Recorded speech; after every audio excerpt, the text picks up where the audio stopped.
Em setembro do ano passado, o vídeo de um garoto que só ganha chuchu durante uma brincadeira viralizou nas redes sociais e arrancou muitas risadas. De fato, é cômico. Na gravação, o pequeno Gabriel aparece interagindo com a família numa competição, mas a sorte nunca está ao lado dele, gente. A brincadeira consiste em soprar um copo descartável e aí, na linha que o objeto parar, a criança ganha um prêmio.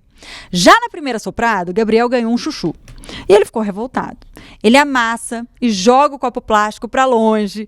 Dá para entender, inclusive, a revolta dele, considerando que a família sempre filma essas interações e o Gabriel toda vez ganha chuchu, enquanto tem gente ganhando refrigerante, batatinha frita e chocolate. O que também, né? Meu Deus, Pra criança, eu acho que eu ficaria com chuchu, mas tudo bem, vamos lá, segue, Mas é só chuchu, gente. Nos comentários do vídeo, alguns brincam que o Gabriel devia aprender a gostar de chuchu logo.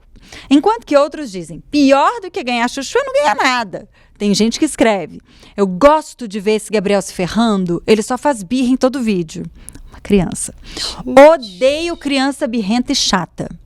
Ai, que vídeo satisfatório. Do outro lado, naturalmente, há quem se preocupe. Fico só pensando no emocional desse menino sempre exposto na internet se ferrando. Que adulto ele vai se tornar, hein? Acho que cheio de traumas. Sensatez, uma gota de sensatez. Nossa, sim. Ainda Uma bem gota que tem no meio do oceano. Nesse oceano de hate. Gente, o hábito, muitas vezes, desmedido de publicar imagens dos filhos ficou tão comum que já tem até nome. É o sharenting, o termo em inglês que une as palavras share, to share, compartilhar, e parenting, que é a criação dos filhos. E pode desencadear briga e problema de relacionamento, à medida que a criança começa a entender que a imagem dela está sendo exposta ali de uma forma que ela não aprova. Esse comportamento ele pode trazer muitos prejuízos à forma que os meninos e meninas se relacionam com os seus pares e vai mais longe. Algumas postagens tornam essas crianças alvos de bullying. Olha aí o caso do Gabriel. Gabriel tem o quê? 7 anos, gente. 8, não sei, ele é muito pequeno. Tem gente chamando ele de criança birrenta e achando maravilhoso que ele se ferre. Olha que coisa horrível. Quando essa exposição ainda envolve outras situações mais delicadas, tipo sustentar ou não fantasias, como a do coelhinho da Páscoa, da fada do dente ou do Papai Noel. Conversas delicadas, elas não devem ser feitas na internet, né, gente? Na rede. E nem que envolvem público, né? nem público. Pois é, e envolvem quebra de expectativa, reações emocionais, teriam que ser feitas onde? Ambientes seguros, privados e acolhedores. Por isso, e inclusive o ECA, tá? Vou trazer aqui informação do ECA, ele fala sobre a necessidade coletiva de proteção à dignidade das crianças. Explica o que é ECA. Ai, gente, desculpa, não é coisa verdade. nojenta. Não é nojento. Não é ECA. É muito bom, inclusive. Isso. Estatuto da Criança e do Adolescente. Muito bem. Eles ressaltam que elas não devem ser expostas a situações vexatórias ou constrangedoras, o que vale também para a internet. Por isso, hoje o tema do interesse é verdade ou crueldade? O limite entre a sinceridade e a violência emocional. E a pergunta do dia para quem tem filhos é: você já expôs os seus filhos na internet? Parou para pensar nas consequências ou nem te ocorreu? Qual é o limite entre filmar para você ter uma lembrança ali da sua criança e a exposição constrangedora? E aqui eu não estou falando nem da internet. Você vai lá e filma a criança numa situação vexatória e mostra para toda a família. Isso também constrange. Dá a sua opinião aqui no nosso chat, está aberto para o debate. Esse podcast tem a sua participação e se faz parte da sua vida, interessa! Uhul! Vou começar com a Maria Irenilda hoje. A Maria tem uma criança de 7 anos que ela insiste em falar que tem 8. Você tem filho? 8. Tenho. Que isso? Mateuzinho. Tô chocada. Você tem filho? Mateusão da Beijo, massa. Matheus. Menina! Tenho.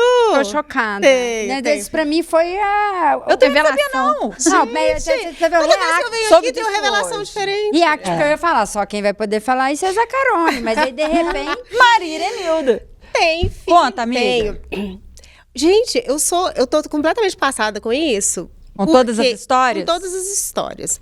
Mas, especificamente a que abre, que é A do chuchu.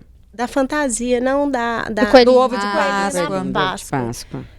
Eu vou ser muito sincera, eu até gostaria de perguntar para a psicóloga se isso varia de criança para criança, por quê?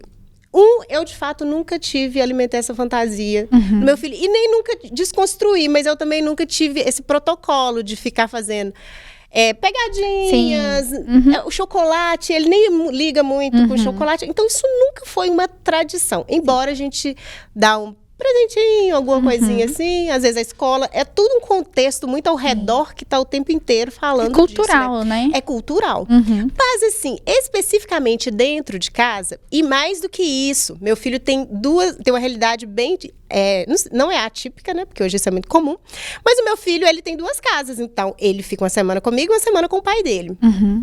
O pai dele tem esse hábito, às vezes, de fazer, quando ele era menor, até fazia pegadinha, enfim. Mas ele nunca trouxe pra mim essa coisa do coelhinho da Páscoa. Aí eu fico assim, gente, agora que falou isso, eu falei, gente, será que eu matei a fantasia do meu filho?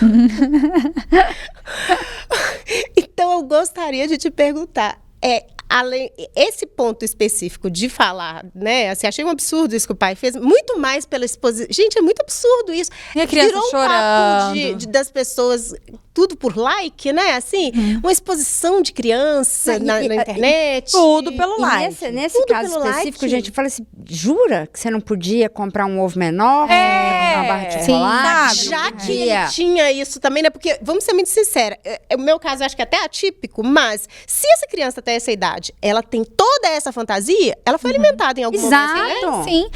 E é isso que talvez seja o mais importante, né? Dessa construção simbólica diante de uma cultura, né? Então, é cultural aqui do Brasil e acredito que em vários lugares do mundo, né? A Páscoa é um feriado, né, cultural em diversos países. Então, tem um significado que envolve também uma questão religiosa para muitos e até compreensivo muitas famílias não entrarem com a fantasia do coelhinho da Páscoa em si, mas é uma data muito significativa, né, para os cristãos, para os católicos, enfim, a gente precisa entender de que forma a cultura afeta o nosso desenvolvimento como adultos e o desenvolvimento de uma criança dentro das famílias. Não importa, né, como que é a construção dessa família, como que é essa dinâmica familiar, mas é isso, em algum momento foi sustentado isso, em algum momento foi apresentado para ela, seja pelos pais, pela escola, pelas pessoas que estão à volta. Então, romper de forma muito cruel, violenta, né? E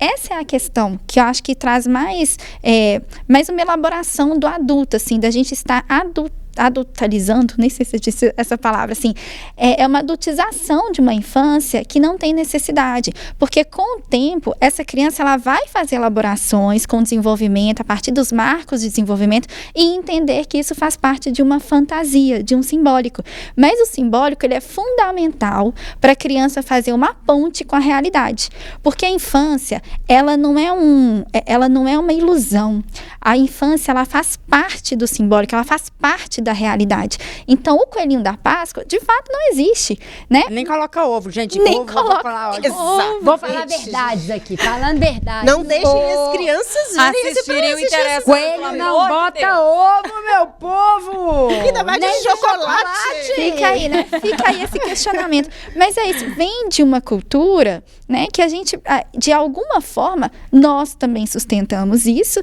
né? E ela faz parte do nosso dia a dia. O Papai Noel também, assim como em várias culturas do Brasil, por exemplo, se a gente for pegar alguns estados, existem outras culturas. Sim. Por exemplo, a gente pode dizer do folclore, né, que não é tão trabalhado aqui na nossa região, mas em outras regiões isso é muito forte. Então, assim, qual que é a importância da cultura, do simbólico para essa formação do desenvolvimento? Que é fundamental, né? Não só para a nossa construção, mas para uma criatividade, sabe? Para essa ponte com a realidade. Porque a realidade, gente, não né? é legal, gente. Ela não é legal. A realidade, ela é muito dura. Para nós, adultos, imagina para uma criança. Então, existem formas da gente trabalhar essa realidade de uma forma mais amena, sabe? E importante também, principalmente para criança.